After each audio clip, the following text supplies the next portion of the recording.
আসসালামু আলাইকুম রহমতুল্লাহ। সম্মানিত দিনী ভাই বোনেরা, আজকে আলোচনা করব 3 শ্রেণীর মানুষ আরশের ছায়ার নিচে অবস্থান করিবে। সুবহানাল্লাহ। হযরত আনাস বিন মালিক রাদিয়াল্লাহু তাআলা আনহু বলেন, 3 শ্রেণীর মানুষ আরশের ছায়ার নিচে অবস্থান করিবে। নাম্বার 1, আত্মীয়তা সম্পর্কের হেফাজতকারী, যে দুনিয়াতে অন্যকে শান্তি দিয়েছে। সুতরাং আল্লাহ পাক কিয়ামতের দিবসে আরশের ছায়ার নিচে তাহাকে স্থান দিয়া প্রখর সূর্যতাপ থেকে রেহাই দিবেন, শান্তি দিবেন।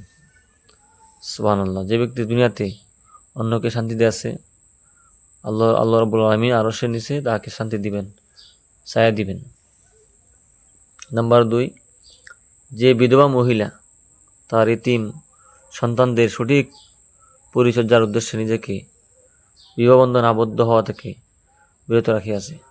যে মহিলা তার স্বামী মারা গেছে কিন্তু সে তার সন্তান ইতিম হবে বিদায় সে বিবাহ বসে নাই, ওই সন্তানের প্রতি চেয়েই তার জীবন কাটাইয়াছে এবং সন্তানকে সঠিকভাবে সে যত্ন করিয়াছে, ওই মহিলাকে আল্লাহ রাব্বুল আলামিন আরশের নিচে ছায়া দিবেন।